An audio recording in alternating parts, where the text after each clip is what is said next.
বিসমিল্লাহির রহমানির রহিম। সুপ্রিয় দর্শক, আসসালামু আলাইকুম।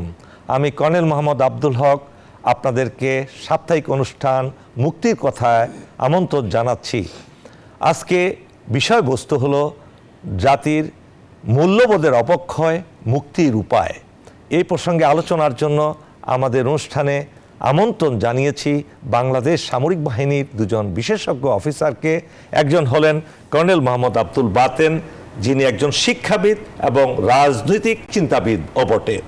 আরেকজন উপস্থিত হয়েছেন মেজর শাহিদ জামান, যিনি অর্থনীতি বিশেষজ্ঞ এবং স্কিল এডুকেশন কনসালটেন্ট। আপনাদের দুজনকে স্বাগতম। আমরা আমাদের অনুষ্ঠান আপনাদের কাছে যাওয়ার আগে সংক্ষেপে দু একটি কথা আমি বলতে চাই।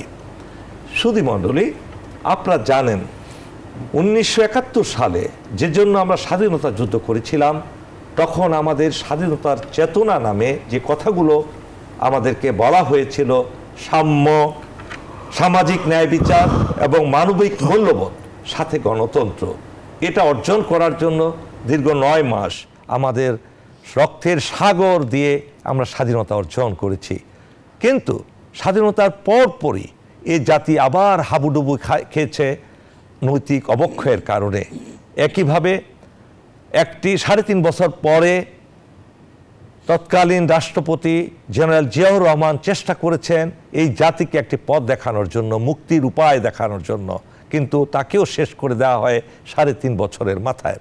এরপর আবার আমরা গভীরে ডুবে গেলাম। এরপর আসলেন আমাদের খালেদা জিয়া ম্যাডাম, এবং 3 বার প্রধানমন্ত্রী থেকে তিনি দেশকে চেয়েছেন একটি মুক্তির পথ দেখাতে, কিন্তু আমাদের ভাগ্য আবারও হারিয়ে গেল ফ্যাসিস্ট হাসিনা সরকারের কাছে। দীর্ঘ 16 বছর এই জাতির চরিত্রকে নষ্ট করার জন্য সর্বশক্তি তিনি প্রয়োগ করেছিলেন প্রতিবেশী একটি দেশের মাধ্যমে। এটা থেকে আমরা কিভাবে মুক্তি পেতে পারি সে বিষয়ে আজকে আলোচনা শুরু করছি। আমি প্রথমেই যাব কর্নেল মোহাম্মদ আব্দুল বাতেনের কাছে। শ্রদ্ধেয় স্যার, আপনি সামরিক বাহিনীতে শিক্ষক হিসেবে দীর্ঘদিন বাংলাদেশ মিলিটারি একাডেমিতে আমাদেরকে এই নৈতিকতার কথা শিখিয়েছেন। আমাদের একাডেমিক কারিকুলামের পাশাপাশি আপনি সবসময় নৈতিক মূল্যবোধের কথা জোর দিয়ে বলতেন, সে কথা আমার মনে আছে। একইভাবে আপনি বিভিন্ন সামরিক বাহিনীর বিভিন্ন স্কুল কলেজে আপনি এই কাজটি করেছেন ব্যাপকভাবে। আপনি প্রিন্সিপাল ছিলেন বাংলাদেশের বেশ কয়েকটা আমাদের ক্যান্টনমেন্ট পাবলিক স্কুল অ্যান্ড কলেজে। হাজার হাজার ছাত্রছাত্রী আপনার কাছ থেকে এই নৈতিক মূল্যবোধের কথা শিখেছে। আমরা হারিয়ে গেলাম কেন স্যার? এই হারিয়ে যাওয়ার কারণটাকেই এবং এ থেকে আমরা কিভাবে উদ্ধার পেতে পারি সেই বিষয়ে আপনি আলোচনা করবেন। তবে প্রাথমিকভাবে আপনার কাছে জানতে চাচ্ছি, আমরা কেন এই জাতিটা নৈতিকতার মূল্যবোধের দিকে সবচেয়ে নিচের দিকে চলে গিয়েছি, কিভাবে, এই প্রসঙ্গে একটু আলোচনা করবেন স্যার। শ্রদ্ধা স্যার কর্নেল বাতেন। জি, ধন্যবাদ আপনাকে। সেই সঙ্গে ধন্যবাদ নিউজ 24-এর দর্শকবৃন্দকে। আমাদের আজকের যে বিষয়টি সেটি খুবই প্রাসঙ্গিক এবং যুগ উপযোগী। এই বিষয়টির প্রতি আমাদের সবচেয়ে বেশি গুরুত্ব দেওয়া প্রয়োজন। কারণ যদি একটি জাতির নৈতিক মূল্যবোধ দুর্বল হয়ে যায়, তাহলে সে জাতি কখনো সোজা হয়ে দাঁড়াতে পারে না। নৈতিক মূল্যবোধ সাধারণত এটা শিক্ষা শুরু হয় আমাদের পরিবার থেকে, তারপরে সমাজ থেকে, তারপরে শিক্ষা প্রতিষ্ঠান। তো আমাদের সামগ্রিকভাবে আমাদের সমাজে নৈতিক মূল্যবোধ এমন একটা অবস্থায় চলে গিয়েছে যে পারিবারিকভাবে আমরা আমাদের সন্তানদেরকে যে শিক্ষা দেব, আমরা আমাদের ছোটোবেলায় আমাদের মা, খালা, দাদিদের কাছ থেকে যে নৈতিকতা সমৃদ্ধ যেসব গল্প শুনতাম, এখন কিন্তু সেগুলো নেই। স্যার একটু যদি আপনার কথার মধ্যে ইন্টারফেয়ার করি, থাকলেই বা কি স্যার? আজকে তো সেই পৃথক পরিবার, আজকে তো বাচ্চা নেয় এমন এক বয়সে ছেলে মেয়েরা যাদের তখন দাদা দাদি থাকে না, নানা নানি থাকে না, এবং পরিবার বিচ্ছিন্ন হয়ে পড়ে আত্মীয় স্বজনের কাছ থেকে। সুতরাং সেই পারিবারিক শিক্ষাটা হচ্ছে না, এটা মেনে নিতে হবে স্যার। তাহলে তারপরে কি? আমি সেটাই বলতেছিলাম যে আমাদের এমন একটা পরিবার ব্যবস্থা এখন চলছে যে আমাদের সন্তানদেরকে ইংরেজ রাখার জন্য তাদের হাতে আমরা এমন সব ডিভাইস দিয়ে দিয়েছি যে তারা ওই নীতি নৈতিকতাগুলো পরিবার থেকে শিখতে পারছে না। সমাজের যে প্রসঙ্গটি একই অবস্থা। আমরা ছোটবেলায় যখন বাইরে বের হতাম, ঘর থেকে বের হতাম, বয়স্ক লোকদেরকে দেখলে সালাম দিতাম। কোনো কিছু দুষ্টুমি যদি মাথায় চাপতো আর যদি দেখতাম দূরে একটা বয়স্ক লোক আছে, আমরা বিরত থাকতাম। কারণ হচ্ছে যে একটা ভয়ভীতি ছিল এবং সামাজিক প্রতিরোধ ছিল। এখন কিন্তু সামাজিক প্রতিরোধটা একদম উঠে গেছে। যদি একটা অন্যায় হতে দেখে 5টা লোক দাঁড়িয়ে সেটাকে বলা চলে একরকম এনজয় করে, এই সামাজিক প্রতিরোধটা এখন উঠে গেছে। দ্বিতীয়ত শিক্ষা ব্যবস্থা এটি একটি বিশাল আলোচনার বিষয়। শিক্ষা ব্যবস্থায় আমাদের 71 সালের পর থেকে যেসব শিক্ষা কমিশন হয়েছে, এই শিক্ষা কমিশনের মধ্য দিয়ে ক্রমান্বয়ে আমাদের নৈতিক মূল্যবোধ শিক্ষার যে আয়োজন সেটাকে সীমিত করে ফেলা হয়েছিল। শুধুমাত্র বেগম খালেদা জিয়ার শাসন আমলে মনিরুজ্জামান মিয়ার যে কমিশন রিপোর্ট, সেখানে ধর্মীয় শিক্ষা বা মাদ্রাসা শিক্ষার প্রসঙ্গে গুরুত্ব দেওয়া হয়েছিল, কিন্তু পরবর্তীকালে যে শিক্ষা কমিশন হয়েছে বা শিক্ষা নীতি হয়েছে সেগুলোতে আমাদের নৈতিক শিক্ষার প্রতি তেমন একটা গুরুত্ব দেওয়া হয়নি।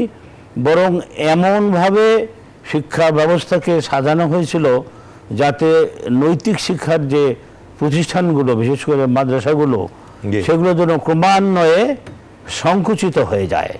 তো যে কারণে আমাদের জাতি এখন এমন একটা অবস্থায় আমরা চলে গেছি। মক্তব ছিল আমাদের সমস্যার, মক্তবে পড়তাম, প্রাথমিক শিক্ষা সম্পূর্ণ উঠে গেছে মক্তবগুলো। মানে এমন একটা অবস্থা হয়ে গেছে, গ্রামের ইমাম সেখানে আমাদেরকে শিখাতেন যে কখনো মিথ্যা বলবে না, কারো দিকে তাকিয়ে কথা বলবে না, মুরব্বিদের দিকে শ্রদ্ধা করবে। এই কথাগুলো কিন্তু ওই আমাদের ইমাম সাহেব শিখাতেন। আমরা আমাদের ছোটবেলায় আমার শিক্ষা জীবন আমি মদন মোহন তর্কালঙ্করের শিশু শিক্ষা বই পড়েছি, বাল্য শিক্ষা। সেখানে আমাদেরকে শিখাতো কানাকে কানা বলিও না, খোরাকে খোরা বলিও না, উর্দু মুখে পথ চলিও না। হ্যাঁ, কিন্তু এখন কিন্তু সেটা নেই। এখন বরং কানার লোক দেখলে মানুষ, বাচ্চারা এনজয় করে যে তার সঙ্গে একটু দুষ্টুমি করে তাকে একটু খোঁচা দিয়ে একটু এনজয় করার জন্য চেষ্টা করে। আমাদের নৈতিক অবক্ষয়ের বিষয়টা আমাদের সমাজে এমনভাবে সামাজিকীকরণ হয়ে গেছে যে কোনো অংশকেই আর তার বাইরে রাখা যাচ্ছে না। শিক্ষা প্রতিষ্ঠানের মধ্য দিয়ে যে আমরা নৈতিকতা শিখব, সেই শিক্ষা প্রশাসনের কথা যদি আমরা বলি, বিভিন্ন সময় আমাদের দেশে যে সামাজিক জরিপগুলো হয়েছে সেখানে আমরা দেখতে পেরেছি যে পুলিশ প্রশাসনের পরপরই আমাদের এই শিক্ষা প্রশাসনে দুর্নীতি। সেখানে শিক্ষক নিয়োগ থেকে শুরু করে, তাদের এমপিও থেকে শুরু করে, তাদের পদায়ন থেকে শুরু করে কোনোটাতেই স্বাভাবিকভাবে নিয়ম অনুযায়ী কাজ হয় না। কাজে এইরকম একটি শিক্ষা ব্যবস্থা দিয়ে এরকম একটা সমাজ ব্যবস্থার মধ্য দিয়ে যে আমরা নৈতিকতার চর্চা আশা করব, সেটা কিন্তু সম্ভব নয়। সঠিক বলেছেন। এখন আমি আমাদের আরেক আলোচকের কাছে আসছি, মেজর শাহিদ জামান। মেজর শাহিদ জামান, আপনি তো স্কিল এডুকেশন কনসালটেন্ট।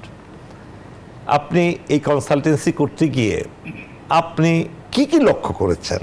কোন জায়গায় আমাদের এই নৈতিক অবক্ষয় হওয়ার, মূল্যবোধের অবক্ষয় হওয়ার কি কারণ আপনি খুঁজে পেয়েছেন?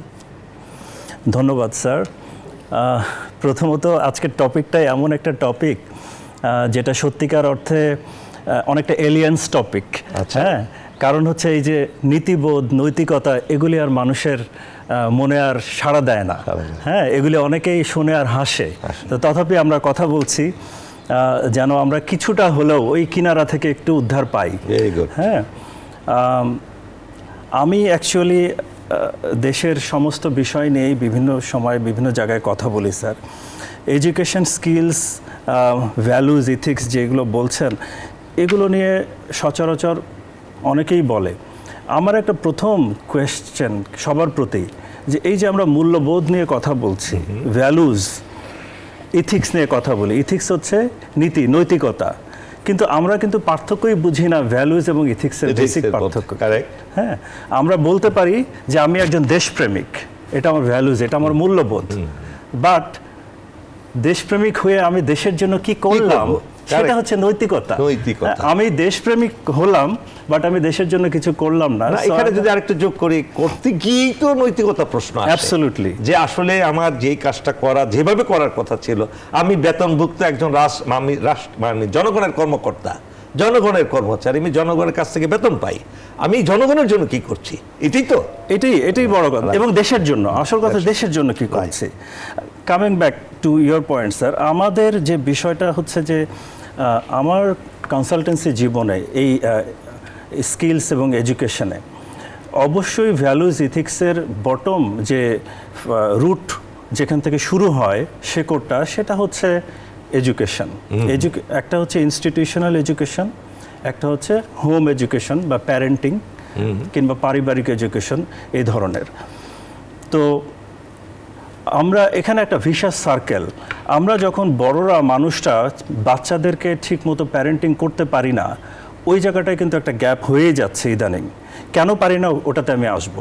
আর এডুকেশন যেখানে, সেখানে স্যার কি বলবো, আমরা সবাই জানি এই দেশের এডুকেশন নিয়ে আমাদের এক্সপেরিমেন্টের শেষ নাই। এটা এমন অবস্থা যেন যে স্বাধীনতার পর থেকেই আমাদেরকে ইচ্ছাকৃতভাবে এই এডুকেশন সিস্টেমটাকে দাঁড় করাতে দেওয়া হয়নি। এটা তো আমরা সবাই জানি যে একটা জাতিকে দাঁড়াতে গেলে ফান্ডামেন্টাল হচ্ছে শিক্ষাকে সঠিকভাবে বাস্তবায়ন করতে হবে, সংস্কৃতিকে সঠিকভাবে বাস্তবায়ন করতে হবে। আমাদের তো ওই জায়গাগুলোতেই কেন জানি অ্যাসল্ট করা হয়েছে। হ্যাঁ, আমাদের শিক্ষা দেখেন, আমরা 94-এ এইচএসসি দিয়েছি, সেটা ছিল নৈর্ব্যক্তিকের লাস্ট ব্যাচ, নৈর্ব্যক্তিক। তখন সাডেনলি আগে ছিল হচ্ছে সব লিখিত, সাডেনলি আমাদের 3-4 বছর আগে থেকে শুরু হলো নৈর্ব্যক্তিক কোয়েশ্চেন শুরু হবে, এটা অর্ধেক অর্ধেক একটা পরীক্ষামূলক। এরপরে গ্র্যাজুয়ালি আমরা গত এই যে কি বলা যায় 20 বছর 30 বছরে লক্ষ্য করলাম যে অনেক পলিসি হচ্ছে, বাট পলিসি কখনো আসলে নিড বেসড হয়নি স্যার।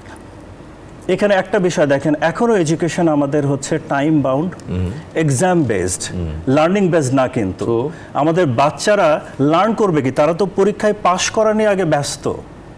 আমাদের টিচার্সরা সার্টিফিকেট দিচ্ছে ফাইনাল এক্সাম কিংবা একটা হাফ ইয়ারলি এক্সামের বেসিসে, যেটা অ্যাকচুয়ালি হওয়া উচিত ফরম্যাটিভ অ্যাসেসমেন্ট। হ্যাঁ, মানে হচ্ছে কন্টিনিউয়াস একটা অ্যাসেসমেন্টের ভিত্তিতে, যেগুলো নিয়ে আমরা কথা বলি এই আমার পরামর্শ মেয়াদকালীন সময়গুলোতে, অতীতে, যে এই জায়গাগুলোতে আমরা কেন আমাদের community driven, industry driven, country driven কিংবা ফিউচার যে স্কিলস সামনে আসছে সেগুলোকে মাথায় রেখে আমরা কেন আমাদের এডুকেশন প্ল্যান করছি না। এবং করছি না বলেই কিন্তু আমরা এখনো দেখছি যে আমাদের এডুকেশন না হলেও যখন পলিটিক্স। এখানে আপনি যেহেতু স্কিল এডুকেশন কনসালটেন্ট, এখানে আমি একটা প্রশ্ন আপনার কাছে, ছোট প্রশ্ন।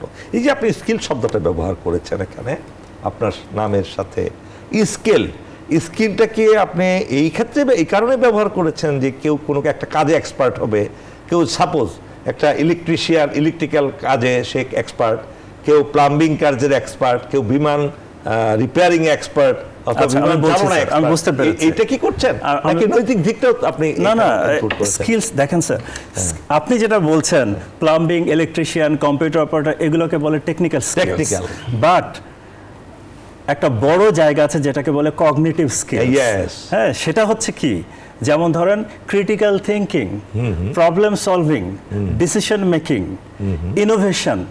হ্যাঁ, এই জিনিসগুলো তো আমাদের ক্যারিকুলামে নাই। হ্যাঁ, সিটিজেনশিপ, আমরা এই শব্দটা শুনেছি কিনা আমরা তো তাও জানি না, অনেক বড় মানুষরাও শুনি নাই স্যার। হ্যাঁ, অথচ দেখেন সারা ওয়ার্ল্ডে এটাকে বলা হয় one of the 21st century core skills, citizenship. আমরা সিটিজেন বলি, but we don't know how to what is citizenship. এটা হচ্ছে কমিউনিটি এনগেজমেন্ট, মানুষকে বোঝা, কমিউনিটির জন্য আমার দায়বদ্ধতা। হ্যাঁ, আমি গরিবের জন্য কি করলাম, আমি ইকুইটির জন্য কি করলাম, এই বিষয়গুলি তো আমরা কখনো ভাবি না স্যার। তো এগুলোকে বলে কগনিটিভ স্কিলস, যেটা আমাদের এডুকেশন ক্যারিকুলামে এখনো অন্তর্ভুক্ত করা হয়নি। আরও বড় দুইটা স্কিলস আছে, সেটাকে বলে লাইফ স্কিলস এবং সফট স্কিলস। অনেকগুলো স্কিলস কিন্তু দেখেন এখন পার্থক্য হচ্ছে what is difference between life skills and soft skills. হ্যাঁ, সফট স্কিলস হচ্ছে ধরেন লিডারশিপ, টিম বিল্ডিং। হ্যাঁ, আপনি টিমে কাজ করতে পারেন, আপনি মানুষকে ভ্যালু করেন, আমার মধ্যে লিডারশিপ ট্রেটস আছে, এগুলি অনেকটা সফট স্কিলস। হ্যাঁ, আমি কমিউনিকেশন ভালো করতে পারি, সফট স্কিলস। লাইফ স্কিলস কি, আমার ডে টু ডে লাইফ চালাতে এই কোনো জিনিসই তো আমরা শেখাই না স্যার। ইভেন আমার একটা কাপড় আয়রন করতে কিভাবে আয়রন করতে হবে, সেই কাপড়টা ভাঁজ করতে হবে কিভাবে, আমি টেলিফোনে কিভাবে কথা বলবো অপরজনের সাথে, এগুলি হচ্ছে লাইফ স্কিলস। Right. আমরা তো এগুলো জানি না, এগুলি শেখানো হয়নি। সো তাহলে হবে কি, আমি ম্যানার্স থেকে অনেক দূরে, সেই ছোটবেলা থেকেই আমি ম্যানার্স থেকে দূরে, আমাকে ভ্যালুজ ইথিক্স শেখানোই হয়নি। আমার ছোটবেলায় স্যার এডুকেশনে শেখানো হয়েছে যে আপনি ব্যাংকে 100 টাকা রাখলে 10 টাকা সুদ পান, হ্যাঁ 5 বছর পরে কত টাকা পাবেন। দেখেন ছোটবেলা থেকে আমাকে সুদ শেখানো হচ্ছে, Right. সুদের অঙ্ক আমি হ্যাঁ। দেখতেছি কি ব্যাপার, তাই তো আমি কিছু না করে ব্যাংকে রাখলে আমি 100 টাকায় 100 টাকা সুদ পাই 5-6 বছরে, তাহলে আমি কষ্ট করব কেন? হ্যাঁ, দিস ইজ নট, মানে এইভাবে তো চলে না। আমাকে ছোট এখনো ওই যে মামি দিল দুধ, কি মামা এলো লাঠি নিয়ে, মামা যে লাঠি নিয়ে আসে এটা শেখানো হয়েছে। আগে স্যার আমরাও পড়েছি, যেটা স্যার বলছিলেন যে ওই যে সকালে উঠিয়ে আমি মনে মনে বলি সারাদিন আমি যেন ভালো হয়ে চলি। তো এটা আমরা যখন লিডারশিপ ট্রেনিং নেই, আমরা কিন্তু এখনো প্রফেশনালসদেরকে বলি যে প্রতিদিন রাতে ঘুমানোর আগে একটা সেলফ ইভ্যালুয়েট দরকার, নিজেই নিজেকে করা উচিত যে আমি সারাদিনে কি ভালো করলাম, কি খারাপ করলাম, আত্মসমালোচনা। হ্যাঁ, এবং কি ভালো করলে কিংবা কতটুকু ইমপ্রুভ করলে ভালো হতো, আমি কি করতে পারতাম ভালোর জন্য, মানুষের জন্য, সেটা কিন্তু আমরা করি না। ধন্যবাদ। এই পর্যায়ে মেজর শাহিদ জামান, আমি একটু স্যারের কাছে আসতে চাই। স্যার, আপনি শিক্ষকতা করেছেন, আপনি শিক্ষক হিসেবে বলুন একটু আমাদেরকে, আমাদের শিক্ষক যারা শিক্ষা দিচ্ছেন তারা কি নৈতিক মানদণ্ডে সঠিক আছেন? যারা শিক্ষা দিচ্ছেন, আপনি কত পার্সেন্ট শিক্ষককে এই মানদণ্ডে নিয়ে আসতে পারেন যারা নিজেরাই নৈতিকভাবে উন্নত মূল্যবোধের অধিকারী? না, এটা কিভাবে থাকবে? কারণ যাদেরকে আমরা শিক্ষকতা পেশায় নিয়োজিত করছি অথবা যাদেরকে আমরা শিক্ষক হিসেবে সমাজে পাচ্ছি, তারা তো এই এমন একটা শিক্ষা ব্যবস্থার মধ্য দিয়ে আসছে যেখানে কোনো নৈতিক শিক্ষা নাই, বরং তারা তাদের যে শিক্ষা গ্রহণের যে প্রক্রিয়া সেখানেই তারা অনৈতিকতা শিখে এসেছে। আমরা জানি যে আমাদের দেশে এক সময় নকলের উৎসব হতো। আমরা জানি, আমাদের অভিযোগ আছে আমাদের শ্রদ্ধেয় শিক্ষক সমাজ সম্পর্কে, যে তারা শ্রেণীকক্ষে পড়ায় না পড়ে ওই ছাত্রদেরকে উদ্বুদ্ধ করে তাদের কোচিং সেন্টারে যাওয়ার জন্য। এই যে অনৈতিক শিক্ষার মধ্য দিয়ে যে ব্যক্তিটি শিক্ষকতা পেশায় আসলো, তিনি তো একই কাজ করবেন এবং বাস্তবে হচ্ছেও তাই। আরো সবচেয়ে মজার ব্যাপার, আমরা সকলেই জানি এই বিষয়গুলো, যে শিক্ষক নিয়োগ যে প্রক্রিয়াটা ছিল, টাকা দেওয়া ছাড়া শিক্ষক নিয়োগ হয়, এইটা একটা শিক্ষক কল্পনাও করতে পারতো না। ইদানিং এনটিআরসির মাধ্যমে শিক্ষক সিলেকশন হওয়ার কারণে সেই সুযোগটা কিছুটা হলেও সীমিত হয়েছে। তারপরও শোনা যায়, আমার শিক্ষকতা জীবনের অভিজ্ঞতা থেকে আমি জানি, আমি এখনো 2-3টা শিক্ষা প্রতিষ্ঠানের সঙ্গে ঢাকা শহরের আমি পরিচালনার সঙ্গে সংযুক্ত আছি। এনটিআরসি রিকমেন্ড করছে, কিন্তু ওই প্রতিষ্ঠানে কোনো উপহার না দিলে তাকে যোগদান করতে দেওয়া হচ্ছে না। স্যার, আমরা আবার আসবো আপনার কাছে। সুপ্রিয় দর্শক, ছোট্ট একটা বিরতিতে যাচ্ছি, আমাদের সাথেই থাকুন।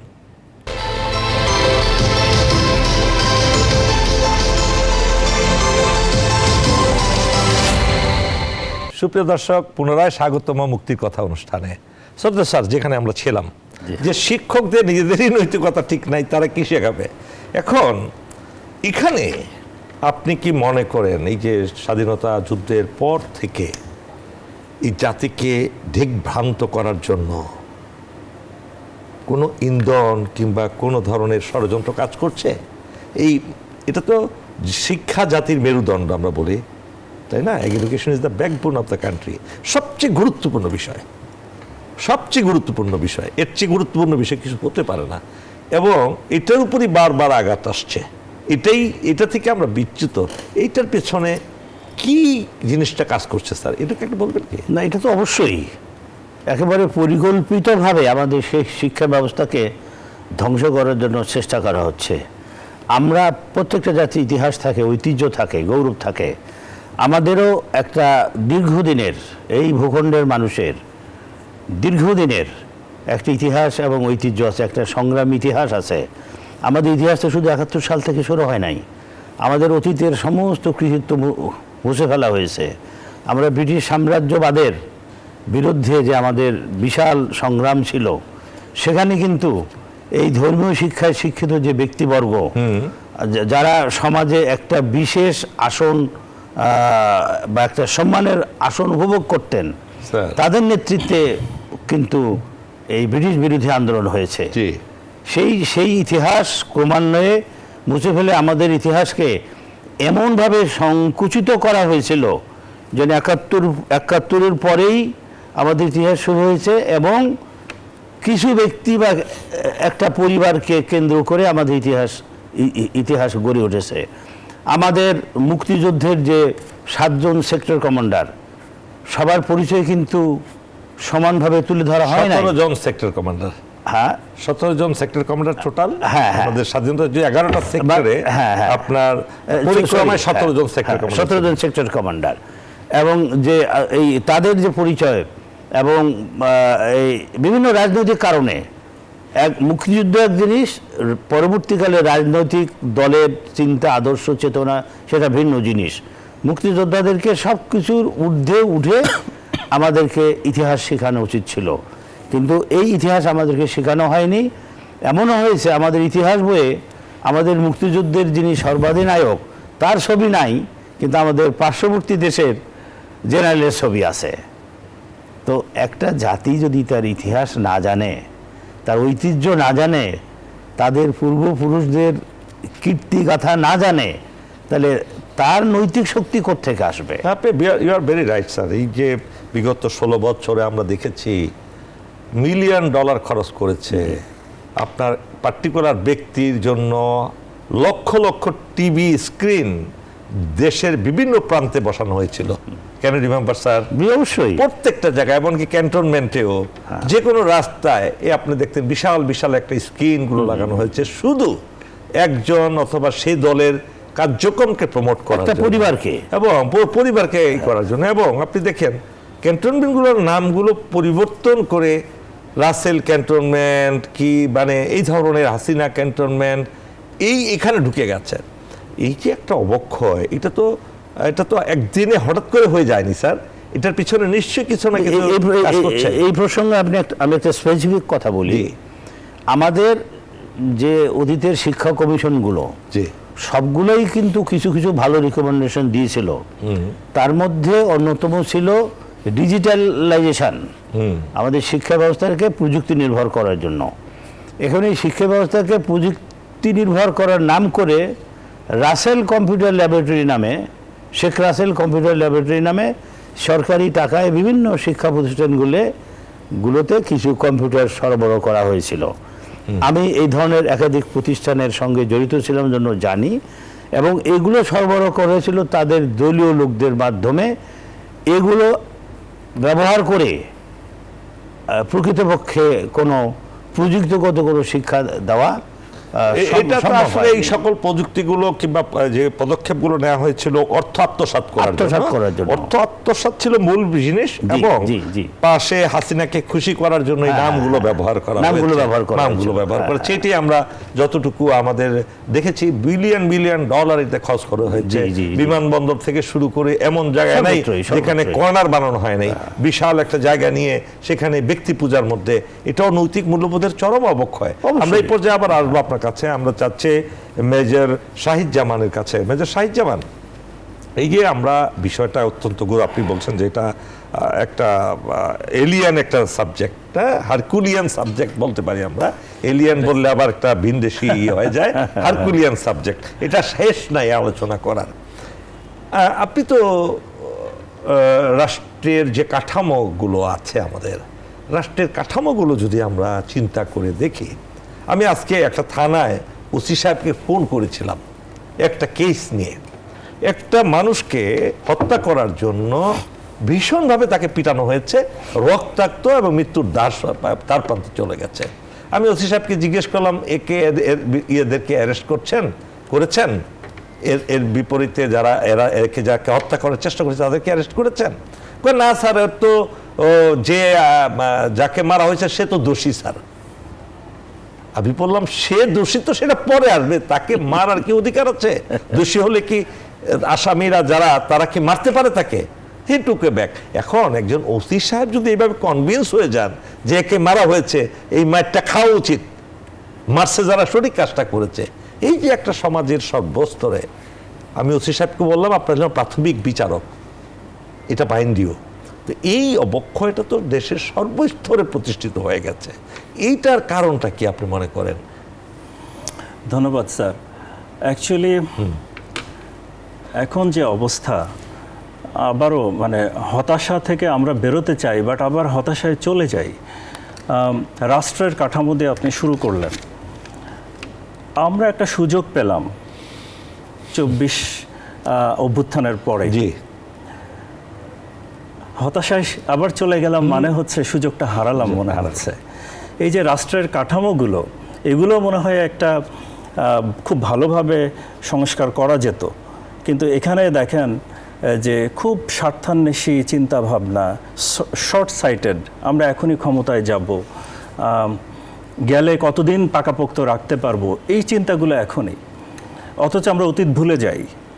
আমরা এত বছর নিষ্পেষিত হয়েছি, কথা বলতে পারিনি। আমরা তো, আপনি তো মুক্তির কথা বলছেন, ফ্রিডম।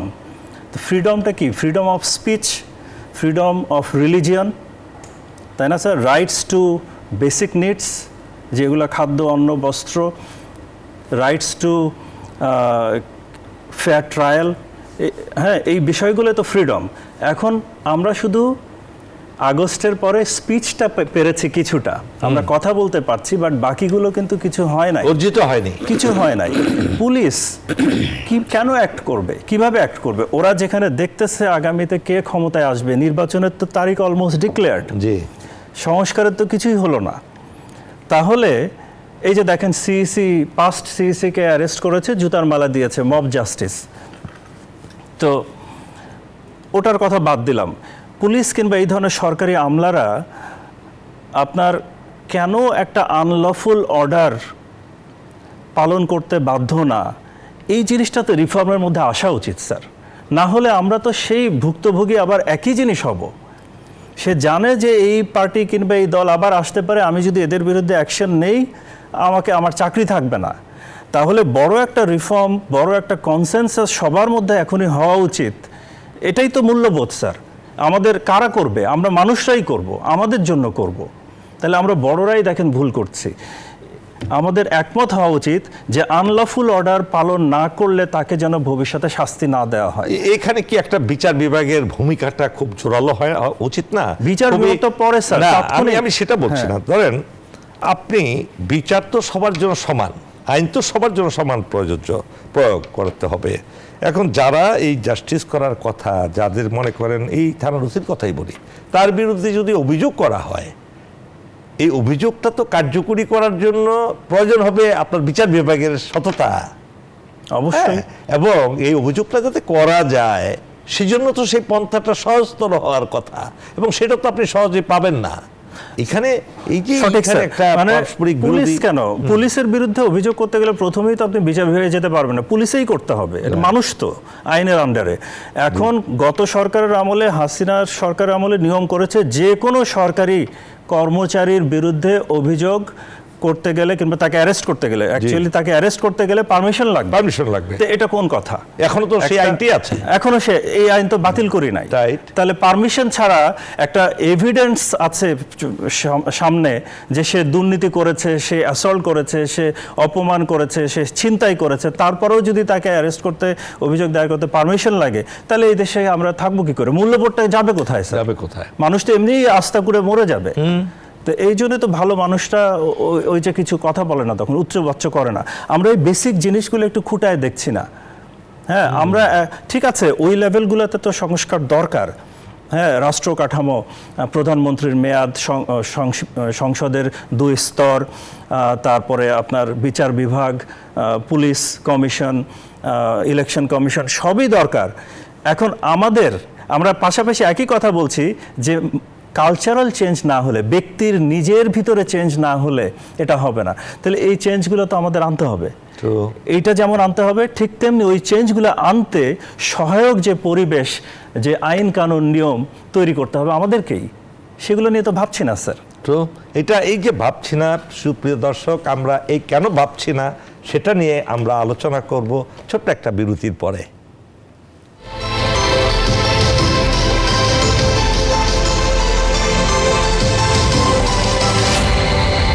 সুপ্রিয় দর্শক, আবারও স্বাগতম আমাদের মুক্তির কথা অনুষ্ঠানে।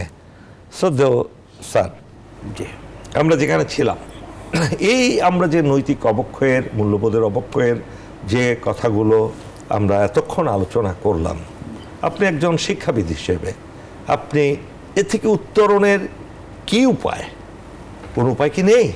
অবশ্যই আছে। মুক্তির উপায়টা কি? এই এই এই অবস্থা থেকে আমাদের জাতি কিভাবে মুক্তি পাবে, একটু যদি আপনি সংক্ষেপে বলেন। আমাদের বর্তমান আমাদের জাতি যে সংকটের মধ্যে আছে, বিশেষ করে নৈতিকতার সংকট আছে, এখান থেকে মুক্তির জন্য আমাদেরকে অবশ্যই শিক্ষা ব্যবস্থার সংস্কার করতে হবে। কিন্তু একটা দুঃখের কথা আমি বলি, এই বর্তমান অন্তর্বর্তীকালীন সরকার প্রশাসনিক সংস্কার নিয়ে 6টি কমিশন করেছে। সকল কমিশন হয়েছে, কিন্তু শিক্ষা কমিশন হয়নি।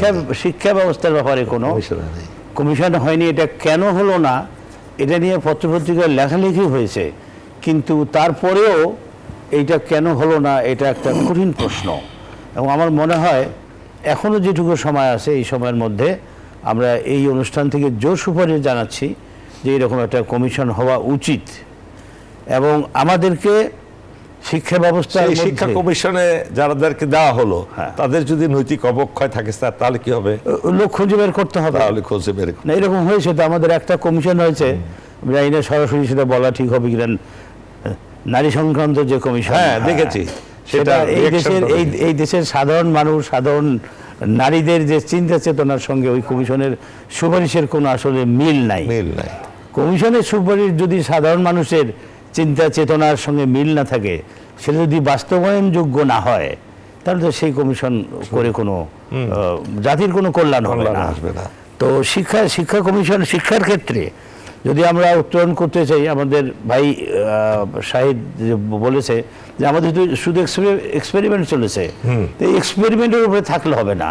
47 সাল থেকে 70 সাল পর্যন্ত 4টে শিক্ষা কমিশন হয়েছিল, বাংলাদেশে এরকম 5টা 6টা শিক্ষা কমিশন হয়েছে। এত এক্সপেরিমেন্ট করলে হবে না। আমাদের জাতীয় ইতিহাস ঐতিহ্য আছে, সেটার আলোকে, ধর্মীয় মূল্যবোধের আলোকে আমাদের শিক্ষা ব্যবস্থাকে এমনভাবে সাজাতে হবে যেন এখান থেকে আমাদের জাতি গড়ার কারিগর বের হয়। তার মানে আপনার কথা, ধর্মীয় শিক্ষাটাকে প্রাধান্য দেওয়া উচিত? অবশ্যই দিতে হবে। আচ্ছা, মানে ইন্টিগ্রেশন অফ নলেজ অবশ্যই থাকতে হবে। আচ্ছা। ইন্টিগ্রেশন অফ নলেজ বলতে আমি বোঝাচ্ছি আমাদের সাধারণ শিক্ষা, ইতিহাস ঐতিহ্যের শিক্ষা, প্রযুক্তিগত শিক্ষা এবং ধর্মীয় শিক্ষা, সবগুলোর সমন্বিত একটা শিক্ষা ব্যবস্থা যদি আমরা দাঁড় করাতে পারি, একজন মানুষ ভালো ইঞ্জিনিয়ার হবে, সে ভালো ধার্মিক হবে। ধার্মিক বলছি আমি এই জন্য, সে ভালো মুসলমান হবে, সে ভালো হিন্দু হবে, সে ভালো খ্রিস্টান হবে, ভালো বুদ্ধিস্ট হবে। প্রত্যেকটা ধর্ম নৈতিকতার কথা বলেছে, প্রত্যেকটা ধর্ম মানব সেবার কথা বলেছে, জাতির যাতে কল্যাণ হয় তার মাধ্যমে সে কথা বলেছে। কাজে এই ধর্মীয় শিক্ষাকে বাদ দিয়ে আমরা কোনো শিক্ষা, এমন কোনো শিক্ষা দাঁড় করাতে পারবো না যেটা দিয়ে ভবিষ্যতের দেশের কাণ্ডারি সৃষ্টি হবে। আমরা যেটা চাই এটা করতে হবে। আমাদের শিক্ষকতা পেশায় ভালো শিক্ষকরা যাতে আসে, ভালো ছাত্ররা যাতে আসে, এই জন্য তাদের ইনসেন্টিভ দিতে হবে, তাদের সামাজিক মর্যাদা বৃদ্ধি করতে হবে। এক সময় ছিল যখন একজন তরুণ ছেলে স্বপ্ন দেখতো যে আমি একটা শিক্ষকের মেয়েকে বিয়ে করব, আচ্ছা, কারণ সে আদর্শ পরিবেশে মানুষ হয়েছে। কিন্তু এখন কোনো ছেলে কি সেটা ভাববে? সে ভাববে কোন পরিবারের টাকা আছে বেশি, আমি সেই পরিবারে বিয়ে করলে আমার আর্থিক সচ্ছলতা আসবে। কাজে যদি আমরা আর্থিকভাবে এবং সামাজিকভাবে শিক্ষকদের মর্যাদা বৃদ্ধি করি, তাহলে আমাদের সমাজের ভবিষ্যতের যে সংকট আছে সেটা দূর হবে। আরেকটা জিনিস আপনার সাথে আমি জাস্ট জানতে চাচ্ছি স্যার, এই যে নৈতিক শিক্ষার কথাগুলো আপনি বলছেন, এখানে এই যে লোভ মানুষের, যে বললেন যে একজন শিক্ষকের মেয়েকে বিয়ে করতে চাবে না, চাবে একজন ধনাঢ্য ব্যবসায়ী মেয়েকে বিয়ে করার জন্য, এই যে একটা জাগতিক লোভ, এটা থেকে রক্ষা পাওয়ার জন্য কি স্যার আপনার ধর্মে যে একটা শিক্ষা আছে যে অবশ্যই, তাকে অবশ্যই, মরতে হবে, অবশ্যই। জবাবদিহি করতে হবে, অবশ্যই। এই ধরনের শিক্ষা কি প্রয়োজন অবশ্যই, নয়? অবশ্যই অবশ্যই দুনিয়ার জীবন সামান্য, এটা যদি সে বিশ্বাস করে যে এটা একটা জার্নি পিরিয়ড, আমরা ফর দ্য টাইম বিং এখানে এসেছি, আমাদেরকে এখন এখানে আরেকটা কথা বলি, শিক্ষার মধ্যে যদি একটা মানুষের জীবনের কতগুলো মৌলিক প্রশ্নের উত্তর না থেকে না থাকে, থাকে, আমি কোত্থেকে এসেছি, কেন এসেছি, কে আমাকে পাঠিয়েছে, কি উদ্দেশ্যে পাঠিয়েছে, আমাকে আবার তার কাছে ফেরত যেতে হবে কিনা, গেলে হিসাব নিকাশ দিতে হবে কিনা, এই যে মৌলিক প্রশ্নগুলো পৃথিবীর তাবৎ পণ্ডিত মানুষ যুগে যুগে ওই প্রশ্নের উত্তর খুঁজেছে, কিন্তু তারা কিন্তু নিজেরা উত্তর পায়নি, ঘুরে ফিরে আমাদের ধর্মীয় গ্রন্থের কাছে আসতে হয়েছে।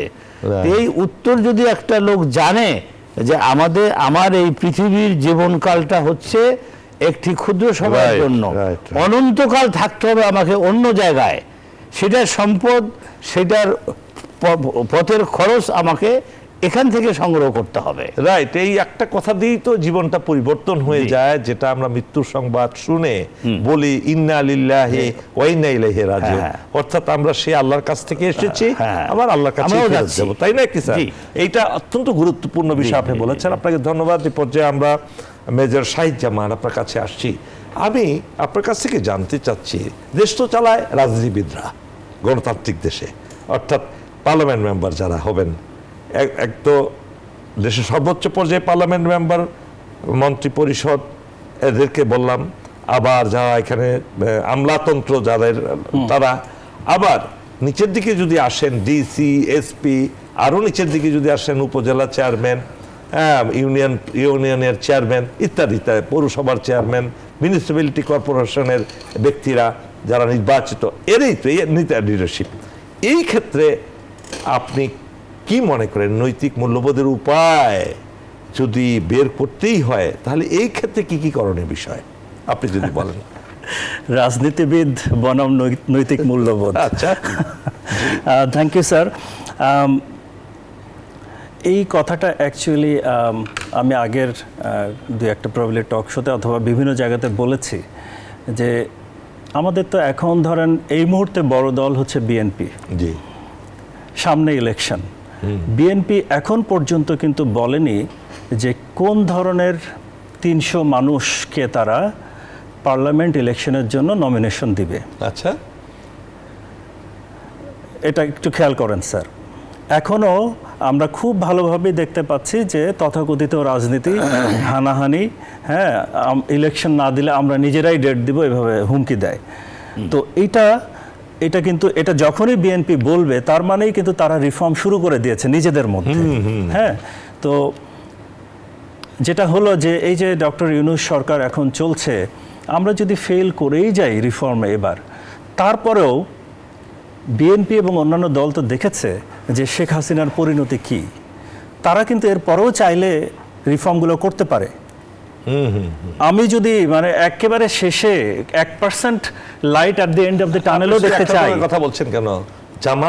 জামাত এবং অন্যান্য তারা বলছি, বিএনপি, জামাত, এনসিপি যারা যারা আছে পলিটিক্যাল মানে রাজনৈতিক দলগুলো চাইলে রিফর্মের জন্য কাজ করতে পারে। ইভেন পরবর্তীতে যে ক্ষমতায় আসবে তাদের হাতে তো তখন মানে আইন প্রণয়ন করার ক্ষমতা। তারা কিন্তু এই ভ্যালুজ কিভাবে মানুষের মধ্যে ইন্ডাক্ট হবে, রাজনীতিবিদদের মধ্যে ইন্ডাক্ট হবে, তারা কিন্তু এটা করতে পারে। হ্যাঁ, এখানে আমলাদের কি কোনো রোল নাই? যারা নীতি প্রণয়ন করার পিছনে তো তারাই থাকে। অবশ্যই একটা সিঙ্গেল আইন করে দেন, কোনো আমলা রিটায়ারমেন্টের পরে রাজনীতি করতে পারবে না। আচ্ছা, আমলাদের রোল শেষ হয়ে যাবে, মানে ভালো রোল তৈরি হয়ে যাবে। হ্যাঁ। Simple line. আমরা এখন 3 বছর পরে রাজনীতি করবে কিংবা 5 বছর পর রাজনীতি করবে, এই একটা নিয়মের কারণেই তারা ধরেই নাই যে আমি তো ইলেকশন করব। হ্যাঁ, একটা নিয়ম যে তারা কখনোই পলিটিক্যালি ইনভলভ হতে পারবে না এবং নির্বাচনও করতে পারবে না কোনোভাবে। এতে আপনি মনে করেন সমাধান হবে? বড় সমাধান হবে স্যার। কিন্তু তাদের যে নৈতিকতা না, তখন এটার কি তখন তো ওই যে লোভটা, পলিটিক্যাল যে উচ্চাভিলাষ, হ্যাঁ। এটা থেকে তারা থাকছে না। তার মানে- তখন যেটা হচ্ছে তখন যে তারা ধরেন, আমরা এখন শুধু আমলা কেন, আমাদের পুলিশে বলেন, মিলিটারিতে বলেন, বিচারে বলেন, সব জায়গায় তো আমরা ষড়যন্ত্রের শিকার। কেউ আমরা অন্যায়ের হয়ে কাজ করি, দেশের বিরুদ্ধে কাজ করি, এটাও তো ভ্যালুজের বিপরীত। হ্যাঁ, তো সেখানেও আমাদেরকে তখন কড়া অ্যাকশনে যেতে হবে, না হলে তো হবে না। এখন কথা হচ্ছে স্যার, পলিটিক্যাল দলগুলো, আমি যেটা মনে করি যে আমাদের যেমন চাকরিতে যোগ দিলে একটা ইন্ডাকশন ট্রেনিং বলি, রাজনৈতিক দলগুলোও কিন্তু এটা এমপিদের ক্ষেত্রে, এমপিরা কি আসলে, এমপিরা তো পলিসি মেকার বলি আমরা, ল মেকার। তাহলে একটা ল মেকার জনগণ 20 কোটি মানুষের জন্য ল তৈরি করবে, তার কি একটা মিনিমাম এডুকেশন স্ট্যান্ডার্ড দরকার না? অবশ্যই দরকার। আপনি তো একটা ক্লিনার নিতে গেলে আপনি বলেন অ্যাবসলিউটলি। তাহলে আমরা কেন বলছি না একটা পার্লামেন্ট ইলেকশনে দাঁড়াতে গেলে মাস্টার্স ডিগ্রি লাগবে? আচ্ছা, কারণ এখানে একটা জিনিস একটু কনফ্লিক্ট করে, সেটা হচ্ছে সে তো সিটিজেনের নাগরিকত্বের রাইট করা হয়, ভায়োলেট করা হয়। কিন্তু আমি বলবো না, নাগরিক হিসাবে সে অন্যান্য ইলেকশনে দাঁড়াক, কিন্তু পার্লামেন্ট যেখানে ল মেকার আমরা বলছি, সেখানকার জন্য এই ধরনের মিনিমাম একটা বেঞ্চমার্ক দরকার, শিক্ষাগত যোগ্যতা। হ্যাঁ, আমি স্যার দেখেছি যে লাস্ট রিজাইমে আমাদের এই education standing committee, parliamentary education standing কমিটির চেয়ারম্যান যিনি ছিলেন, তিনি মালয়েশিয়াতে গেছেন বাংলাদেশের প্রতিনিধি নিয়ে ইউনিভার্সিটিতে বক্তৃতা দিবে। ওখানে গিয়ে বলছে, কি বলবো, ইমাজিন, তার কোনো ভিশন নাই। তাহলে এই যে মুক্তির কথা আমরা বলছি, প্রথম ক্রাইটেরিয়াই তো হচ্ছে আমাকে ভিশনারি হতে হবে, দূরদর্শী হতে হবে, তাই না? এখন দূরদর্শী হতে গেলে কি করতে হবে? হ্যাঁ, ওপেননেস, চিন্তার, ধন্যবাদ, চিন্তার ওপেননেস করতে হবে। মেজর শাহিদ জামান, আপনাকে অসংখ্য ধন্যবাদ। সুপ্রিয় দর্শক, আমরা এই দুইজন বিশেষজ্ঞের কাছ থেকে আমরা আজকে যা জানতে পারলাম, শিখতে পারলাম, আপনাদের কাছে তা তুলে ধরেছি। দেখুন, আলটিমেটলি যেটা দাঁড়ায়, এই সমাজে যারা নেতৃত্ব দেবেন, সেটা যে কোনো পর্যায়েরই হোক, রাষ্ট্রপতি থেকে শুরু করে ইউনিয়ন পরিষদের মেম্বার পর্যন্ত, কাউন্সিলর পর্যন্ত, আর সাথে তো মাঝখানে আছেই যারা সংসদ সদস্য, এই সর্বক্ষেত্রে আমরা যারা ভোটার, এই জাতির 10 কোটির উপরে ভোটাররা যদি সঠিক ব্যক্তিদেরকে, আমরা যোগ্য ব্যক্তিকে, ইমানদার ব্যক্তিকে, সৎ ব্যক্তিকে, লিডারশিপ কোয়ালিটি সম্পন্ন ব্যক্তিত্বদেরকে যদি আমরা ভোট দিয়ে নির্বাচিত না করতে পারি, তাহলে এই দেশের, এই জাতির ভবিষ্যৎ একেবারেই অন্ধকার। আমরা কখনো আলোর মুখ দেখতে পারবো না, আমরা সৎ লোকের শাসন কখনো কায়েম করতে পারবো না, এবং এই জাতি অন্ধকারেই নিমজ্জিত থাকবে। আমাদের ভবিষ্যৎ বংশধররাও বিপদগামী হয়ে দেশকে নিয়ে যাবে বিশৃঙ্খলার দিকে। আল্লাহ আমাদের সহায় হন, আমরাও যাতে বুঝতে পারি, সঠিক সিদ্ধান্ত নিতে পারি, এই কামনা করে আজকের অনুষ্ঠান শেষ করছি। আল্লাহ হাফেজ।